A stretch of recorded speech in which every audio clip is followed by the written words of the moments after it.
अन्मय चलेगा भी और अन्मय दौड़ेगा भी। ये मुहिम अवध से शुरू होकर पूर्वांचल होते हुए आज पूरे प्रदेश में या देश में भी फैल चुकी है और इसको पूरे प्रदेश और देश और विदेशों में पहुंचाने वाले आदरणीय अजित प्रताप सिंह जी हमारे साथ मौजूद हैं। आप डिप्टी डायरेक्टर हैं समाज कल्याण पिछड़ा वर्ग के। तो सबसे पहले सर आपका स्वागत है। जी नमस्कार सर, हम जानना चाहेंगे कि ये मुहिम क्या है और ये मुहिम क्यों चलाई जा रही है। ये सुल्तानपुर का एक लड़का है अन्मय, 7 माह का है। उसको यस्मे टाइप 1 बीमारी है, स्पाइनल मस्कुलर एट्रोफी करके बीमारी है, जिसके बारे में हम लोगों को ये बहुत पता नहीं था। ये जब संज्ञान में आया तो जानकारी हुई। तो इसमें जो है मांसपेशियां सिकुड़ने लगती हैं, तो इसका कोई इलाज नहीं है। इसको बताया जाता है कि यूएसए में इसके एक इंजेक्शन है 16 करोड़ का। तो 16 करोड़ रुपया इतना बड़ा है कि लोग इकट्ठा नहीं कर सकते क्राउड फंडिंग के लिए। तो उसी लिए उनकी मम्मी अंकिता सिंह ने हम लोगों से अपील किया था। तो उसके बाद हम लोग इस अभियान में अन्मय बचाने के लिए लगे हुए हैं और लोगों से अपील कर रहे हैं कि आप 1 रुपये, 10 रुपये, 5 रुपये जो भी देना हो दीजिए, लेकिन अन्मय को हम लोग बचाएंगे, जरूर इंजेक्शन लाएंगे। तो ये अभियान चल रहा है। सर, आपने एक वीडियो भी बनाया था और आप अपने वॉल पे भी लिख रहे हैं लगातार। तो इस अभियान के तहत अब तक कितना फंड इकट्ठा कर लिया आपने? अभी आप बैठे थे तो उनके बड़े पिताजी आए थे, तो उन्होंने ही बताया कि अभी 65 लाख रुपए हो गया था। हम लोगों ने शुरू किया था 15-16 लाख रुपए उनके यहाँ था, लेकिन जिस तेजी के साथ लोग आ रहे हैं कि 4-5-6 दिन में हम लोग 15-16 लाख से 65 लाख तक पहुंच गए। तो इसका मतलब है कि बहुत तेजी के साथ लोग, बच्चे जुड़ रहे हैं हम लोगों को। तो संकेत अच्छे हैं। अमाउंट तो बड़ा है, लेकिन जिस हिसाब से युवा बेरोजगार और वो अभी कोई बहुत बड़ा उद्योगपति या बहुत पैसे वाला नहीं आया है, लेकिन जो है कम पूंजी वाले जिस हिसाब से आ रहे हैं, तो हम लोगों को भरोसा है कि बड़े लोग भी आएंगे और ये लक्ष्य हम लोग प्राप्त कर लेंगे। आप जब फेसबुक पे कभी लाइव आते हैं या आप फेसबुक पे कोई वीडियो अपलोड करते हैं तो आप अपने आप को इंट्रोड्यूस करते हुए कहते हैं अजीत सिंह बानर सेना वाले।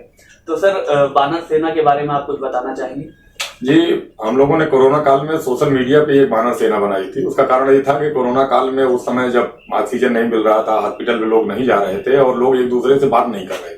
रिश्तेदार जो कोरोना हो जाता था उनको फोन पे नहीं बात करते थे, लगता था कि फोन पे कोरोना हो जाएगा। तो हम लोगों ने उदाहरण दिया था कि बानर ऐसी जाति है, मतलब जीव जंतुओं में ऐसा है कि अपने संकट में पड़े हुए अपने किसी साथी को छोड़ के नहीं भागता। आप देखिए कभी ध्यान से, बंदर को चोट लग जाता है, 100 बंदर घेर के खड़े होते हैं, उनका इलाज करने लगते हैं, चिल्लाने लगते हैं। और उन्हीं वंशज हैं उसी का हम लोग, जो है विकास हमारा मनुष्य से हुआ है, तो हमारा मूल भाव मदद करने का। तो अगर कोई संकट में है तो हम लोग उसको घेर खड़े हो जाए। मदद नहीं कर पाएंगे, चिल्ला तो सकते ही हैं, बचाओ बचाओ या दो। जैसे किसी खून की जरूरत होगी, हम खून नहीं दे पा रहे हैं, लेकिन 10 लोगों से मांगेंगे, हो सकता है कोई खून दे दे, पैसा मांग ले। वही हम लोगों ने कहा, इसलिए हम लोगों ने नाम बानर सेना रखी कि आइए हम लोग मिलकर मदद करते हैं। और नहीं कर पाएंगे, चिल्लाएंगे, तो हम ही लोगों में जो शक्तिशाली होगा कर जरूर देगा। तो आप तो देखे होंगे, अगर हमारे फेसबुक पे जुड़े होंगे तो हम लोग 99% केस ऐसा कोई नहीं रहा कि जिसमें हम लोग सक्सेस न पाए। जी, आप लोगों ने कोरोना काल के दौरान खूब प्लाज्मा डोनेट किया, खूब ब्लड डोनेट किया और जिसको जो राहत मिलनी चाहिए थी, जो संभव राहत रहती थी, आप लोगों ने खूब पहुंचाया। तो इस मुहिम में बानर सेना क्या रोल प्ले कर रही है, इसके बारे में आप क्या कहें? बानर सेना के जिस दिन से हम लोगों ने अपील किया, हम लोगों के जो जानने वाले थे या जो बानर सेना के प्रति सिंपैथी रखते थे, 2 प्रकार के लोग समझिए कि जो हम लोगों के सक्रिय लोग हैं, हम लोगों की टीम से जुड़े हुए हैं कि अपील होने पे या कुछ लिखने पे हम लोग सक्रिय हो जाते हैं। और बहुत से लोग हम लोगों के प्रति अच्छा भाव रखते हैं कि ये ऐसे लोग हैं कि जो मदद करते हैं। तो वो अन्मय के समय हम लोगों को दिखाई पड़ा। वैसे तो हम लोग पर्टिकुलर किसी कह दिए कि जैसे उत्कर्ष हैं, इनको खून चाहिए, तो उत्कर्ष को खून मिल गया, उनके जानने वाले जान गए कि बानर सेना ने दिलवाया। और ऐसे समय पे जब देने की बात आई सबको पब्लिकली, तो जिनका हम लोगों ने मदद किया था उनके ही बिहाफ पे इतने लोगों ने मदद, जिनका हम लोगों ने किया था सामान्यतः कमजोर लोग ही थे, लेकिन वो हम लोगों का इतना भाव लोगों में था कि ये टीम इतनी अच्छी है कि एक बार हम लोगों ने अन्मय के लिए कह दिया, जबकि हम लोगों का कोई ऐसी पर्सनालिटी नहीं है कि बहुत बड़े लोग हों हम लोग, लेकिन आप फेसबुक और व्हाट्सएप उठा के देखिए तो पूरे देश से लोगों ने मतलब टूट पड़े जैसे पैसा देने के लिए। नहीं चाचा जी, हमने ये देखा कि विदेशों में लोग अब तैयार हैं, विदेशों में लोग लेके खड़े हैं, तो बैनर लेके खड़े हैं अन्मय की मदद करने के लिए। तो ये आपके जब से आप इस अभियान से जुड़े हैं तब से ये देखने को मिला है। और जब हम आपके बारे में पढ़ते हैं, आपके बारे में लोगों से बात करते हैं, तो लोग यही कहते हैं कि सुल्तानपुर जिला को एक ऐसा व्यक्ति हैं जो अगर किसी काम में हाथ लगा दें तो वो काम वो पूरा करके ही दम लेते हैं। तो चाचा जी, सुल्तानपुर, प्रतापगढ़, जौनपुर, अमेठी, इलाहाबाद के लोगों से जो अपने जिले हैं, जो अपने आसपास के जिले हैं, उनमें आपके नाम का प्रभाव रहता है, तो वहां के लोगों से क्या आप कुछ स्पेशल अपील करना चाहेंगे? ये हम तो रहने वाले जौनपुर के हैं जी, तो इलाहाबाद से हमारी पढ़ाई हुई है। सुल्तानपुर में रिश्तेदारियां हम लोग बहन बेटियों की शादी सुल्तानपुर में होती है, आजमगढ़ से लड़कियां आती हैं, तो उधर के पूरे उसमें एक रिश्ते का संबंध है। बाकी इलाहाबाद पढ़ने से हर प्रदेश के हर जिले से लोग आए रहते हैं। तो हम लोगों ने जब शुरू किया तो हम लोगों से बहुत लोग जुड़े हैं पूरे प्रदेश से या देश से, लेकिन ये पूर्वांचल की संख्या ज्यादा है, वहां से हम पले बड़े हैं, वहां लोग अपने नाते रिश्तेदार के नाते भी जुड़े। तो 2 जनपद का हमने कल भी कहा था अपने वीडियो में, आज भी कह रहे हैं कि हमारा सुल्तानपुर और जौनपुर 2 जनपद इस तरीके से कि वो लड़के की मम्मी अंकिता जो है जौनपुर की रहने वाली जी, तो हम लोगों की बहन बेटी है, और वो लड़का अनमय जो है सुल्तानपुर का है बेटा है। तो 2 जिले की जिम्मेदारी हमारी ज्यादा है, मतलब और लोगों ने जिस तरीके की मदद किया दूसरे लोग, तो वो हम लोगों के लिए उदाहरण है कि आपके कष्ट में हम खड़े हुए हैं।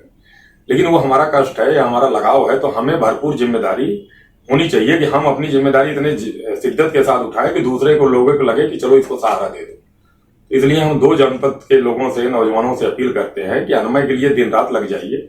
हम लोगों की मेहनत देख के, हम लोगों की लगन देख के अड़ोस पड़ोस के जिले वाले, देश विदेश वाले मदद करने जरूर आएंगे। और अनमय बचेगा भी, अनमय चलेगा भी, अनमय पढ़ेगा भी, ये हम लोगों का संकल्प है और पूरा भी होगा। नहीं, आपने जो कहा कि आप लोगों को देखकर आसपास के जिले वाले जरूर आएंगे। हमने देखा है प्रतापगढ़ के लोगों में, हमने देखा है अमेठी के लोगों में, हमने देखा है कि लगभग अपने पूरे पूर्वांचल में इस समय ये मुहिम घर घर पहुंच चुकी है। हर मोबाइल की प्रोफाइल पे ये दिख रहा है। तो जैसा कि चाचा जी ने कहा कि अनमय की जो मम्मी है वो जौनपुर की रहने वाली है, तो जौनपुर वालों, अनमय तुम्हारा भांजा है और भांजे के लिए सब कुछ कुर्बान होता है। तो जो आपके पास हो, 1 रुपए से लेकर 1 लाख तक जितना भी आप दे सकें, अनमय के नाम पे जरूर देना। और अनमय बाबू, आपको हारना नहीं है, आप चलेंगे भी, आप दौड़ेंगे भी, आप पढ़ेंगे भी। और ये लड़ाई जो चाचा जी लड़ रहे हैं, ये लड़ाई किसी बच्चे की नहीं है, ये भारत की एकता की लड़ाई है। आज अगर आप अनमय के लिए कुछ भी अनुदान देते हैं, जाति धर्म पंथ से ऊपर उठ करके, तो आप पूरे दुनिया को एक संदेश दे पाएंगे कि हमारा भारत एक भारत है, हम जाति धर्म मजहब में बंटकर नहीं रहते हैं। दोस्तों, मैं आपसे इतना ही कहना चाहूंगा कि अनमय बाबू के नाम 1 रुपए से लेकर के जितना भी आप देना चाहें जरूर दीजिए, और अनमय को हम ठीक करेंगे, अनमय को हम ठीक करवाएंगे, और अनमय के लिए जो भी बन पड़ेगा हम लोग खुद भी करेंगे। बहुत बहुत धन्यवाद चाचा जी आपका समय देने के लिए। धन्यवाद उसकर भाई, आप लोग भी अपील जो आपने किया उसके लिए हम लोग आभारी हैं। अब इस तरीके से लगातार अनमय के लिए अपील करते रहिए, अपनी जिम्मेदारी समझ के। अनमय बचेगा जरूर, आपका भरोसा, हमारा भरोसा और सबका भरोसा यही। बिल्कुल चाचा जी, अनमय बचेगा भी, अनमय चलेगा भी और अनमय दौड़ेगा भी।